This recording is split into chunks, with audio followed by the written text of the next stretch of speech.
É muito picareta. Vamos investir e eu sei fazer. 11h59. Meia-noite 1, não temos dinheiro para investir.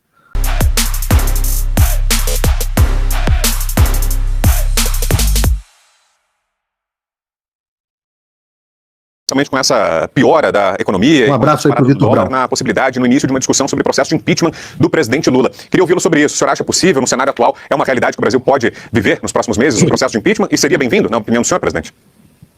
O que segura um presidente na sua respectiva cadeira presidencial é a economia. E, infelizmente, hoje estamos vendo que é praticamente impossível a economia melhorar com as propostas, ora apresentadas no parlamento, bem como na prática.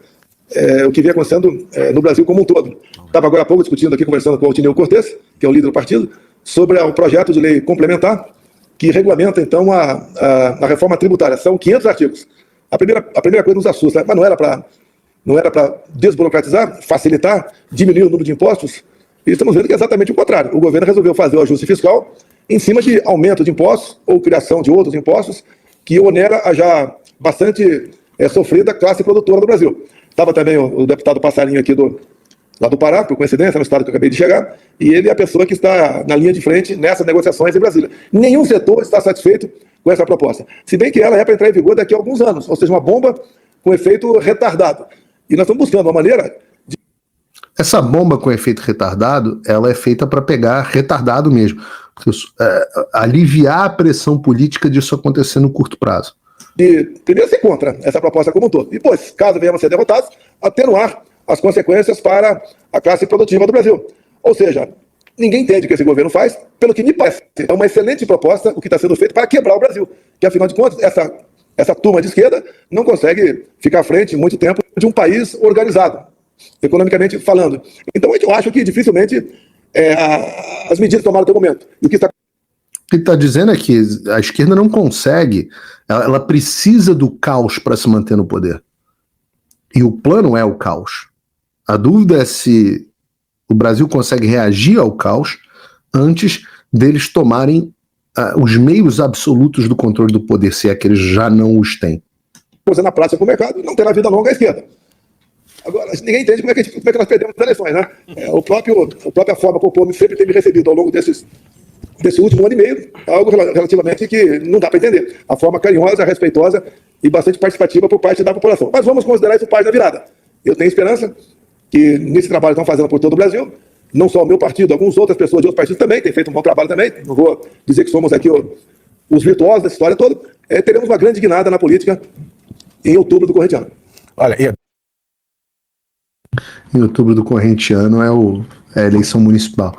Não sei se a gente vai ter essa virada na política toda, até porque o presidente optou por não lançar um candidato de verdade na principal capital do Brasil e talvez em várias outras. Eu tenho ouvido boatos sobre um acordo, mais um acordo, que eu não sei se envolve o presidente ou não, mas por não lançamento de um acordo que teria sido feito com aquela elite do PMDB de São Paulo, e eu tenho que contar para vocês, porque mesmo que sejam rumores, que fiquem públicos os rumores e vocês decidam o que vão fazer com eles, mas esses que chegaram a mim, chegaram por deputados, para vocês saberem, múltiplos deputados dizendo, olha, existe um acordo hoje do PL com o PMDB, com aqueles caras do PMDB de São Paulo, para não lançar candidatos em várias capitais, e isso vai gerar uma certa blindagem para o Bolsonaro. Não sei. Será? Será que o presidente Bolsonaro faria um acordo tão tolo? Acordo com essa gente, né? Um homem por trás disso talvez fosse o Michel Temer. Mais uma vez, acordo com Michel Temer, acordo com Alexandre de Moraes intermediado por Michel Temer. Será? De novo, não posso crer. Mas ao mesmo tempo, a gente não está nessa merda de dar gosto à toa, né? Espero que isso não aconteça. Mas enquanto isso, de volta ao governo Lula, o governo Lula e cada vez mais pessoas percebem que o governo Lula é um estelionato. O governo Lula, esse acidente de trem que a gente está assistindo em câmera lenta, ele é um estelionato que foi cometido com a elite financeira do país, mas principalmente um estelionato cometido com apoio e cumplicidade da velha mídia, da mídia mainstream. Ora, deixa eu refrescar a memória de vocês, por exemplo, com a vaca da Globo News. Do presidente Lula, a jornalista Daniela Lima, uma das coisas mais constrangedoras que eu vi na minha vida, botou na CNN o tal do kit Lula, que era o aumento das ações das empresas no dia seguinte à eleição do Lula. Açaí tinha subido quase 5%, Renner tinha subido um pouco mais de 6% e a CVC tinha subido 8%. Ela disse: vai voltar a comer picanha, você vai voltar a comer picanha. O quê? Tá bom. Desde a eleição do Lula, as ações da Açaí caíram 66%. A picanha virou carne de pescoço. Tu é acionista. O brasileiro gosta de vestir bem. Sim. O brasileiro gosta de coisa boa. Pobre gosta de coisa boa.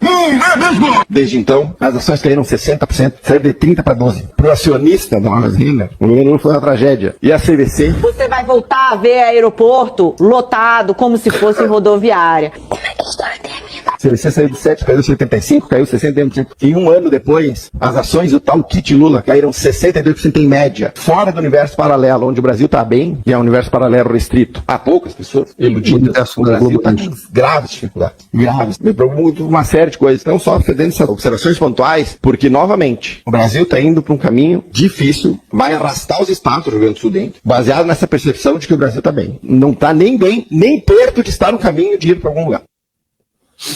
E só não está pior porque, do ponto de vista econômico, o grande motor da economia brasileira, que é São Paulo, está na mão de um tecnocrata muito capaz, que é o governador Tarcísio, que nós não temos a menor dúvida da competência técnica de fazer uma boa gestão econômica do Estado. É triste, mas essa boa gestão econômica do Tarcísio certamente ajuda a situação do Brasil a não se tornar tão desesperadora.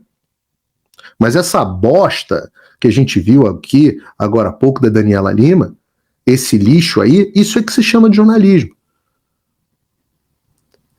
E não é só, eu tenho que ser justo, não é só na Globo News. Olha a situação na CNN, por exemplo.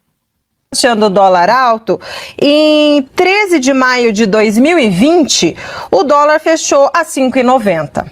E, enfim, e aí... 5,90, exato. 5,90 de 4 anos atrás é menos do que 5,90 de hoje, né? Porra, temos um Sherlock Holmes no jornalismo da CNN. É essa bosta que nego chama de jornalismo. Por isso que a gente está aí agora com 3 vezes a audiência deles aqui no programa, mais de 16 mil pessoas nos assistindo. Porque um estelionatário desses esqueceu de contar para as pessoas na audiência que em 2020, em maio de 2020, era simplesmente um auge daquela pandemia insana que ninguém sabia o que ia acontecer. O mundo inteiro estava desabando e correndo pro dólar. O mundo inteiro, maio de 2020. Cara, até a Flórida, com o governador Ron DeSantis, até a Flórida tinha entrado em lockdown em maio de 2020, porque ninguém nem sabia qual era a realidade a respeito daquele vírus chinês. Ninguém sabia. As bolsas derretendo nos Estados Unidos, ninguém tinha ideia de o que iam fazer em termos de pacote financeiro no mundo inteiro, todo mundo trancado. Você vai comparar aquele dólar de 2020 com o dólar de 2024, com a economia mundial indo bem? Você tá brincando? Que é isso? Como é que alguém chama um troço desse jornalismo? Você tá na CNN, pô. Já foi uma grande empresa. Você vai comparar com o caso agora, o dólar é uma das 5 principais moedas que mais se desvalorizaram no mundo. Cara, cai na real, informa ao seu público a realidade. A realidade é que a gente está mais pobre. Eu digo a gente porque o Alexandre bloqueou os meus ativos no Brasil em 2021 e bloqueou os meus ativos em real. Então eu estou empobrecendo junto com vocês.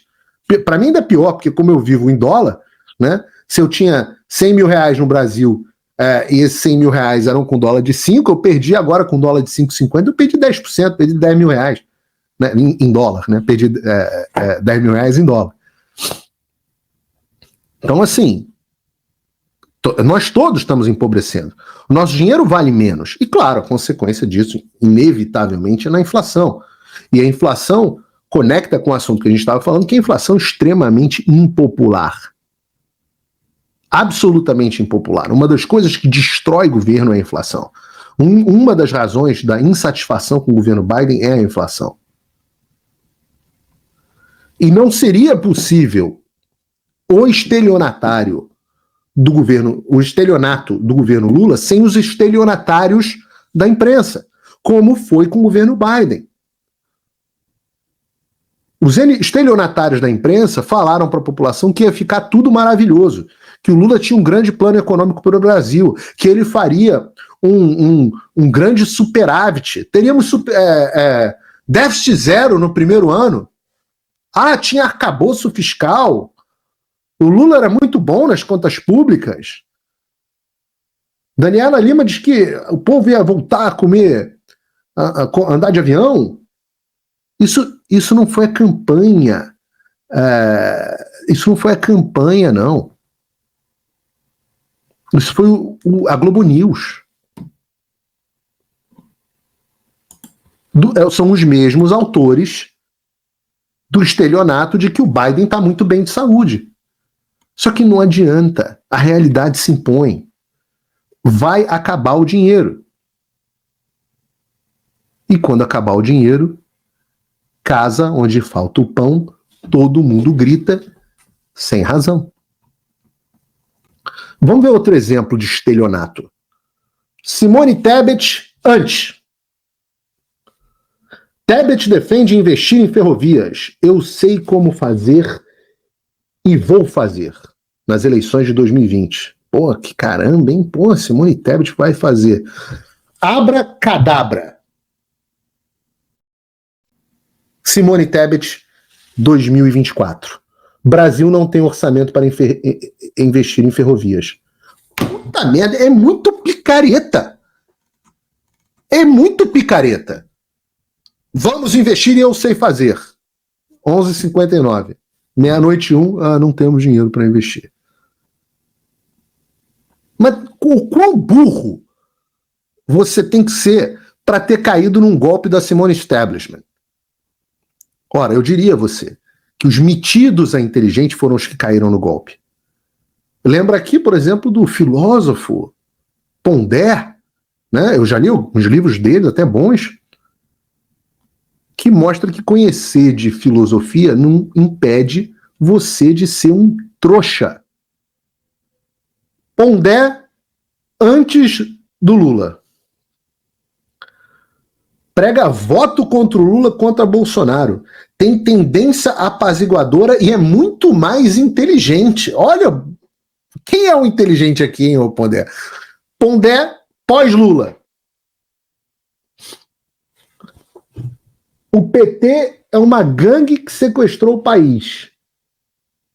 Anos no governo federal e o Brasil só piorou. Mas seu exército vergonhoso de jornalistas e intelectuais que lambe suas botas continua investindo na destruição do país. Isso sim é uma ameaça à democracia. Como coordena esses dois pensamentos, essa incoerência ambulante? Se arrependeu agora? Ou já sabia antes? O que foi que aconteceu? Foi nojinho do Bolsonaro? Bolsonaro Derangement Syndrome? Como é que pode o Brasil inteiro saber que o PT era uma gangue, que era uma ameaça à democracia, menos o inteligentinho do Pondé, para usar o termo que ele mesmo cunhou? Ele é o inteligentinho. Mas o grosso da população comum, do povão, o povão que carrega o Brasil nas costas, esse é mais sábio do que o Pondé. Essa coisa de deixar a barbinha crescer e fumar cachimbo, e entrar na Folha de São Paulo, dar opiniões com uma cara muito professoral, desconfiem dessa porra. Desconfiem. É diferente do cara que, porra, pegou ônibus, trabalhava, entregava coisa, porra, entendeu? Carrega o Brasil, atende manicure que atende 30 pessoas no dia. Comerciante que tá lá, porra, com a barraquinha, você que tá pilotando teu Uber, teu táxi, tá aqui me assistindo. Você é mais sábio. Você não caiu no golpe do Lula. E o Pondé, caixa e meia, tomou. E agora fica passando vergonha na internet.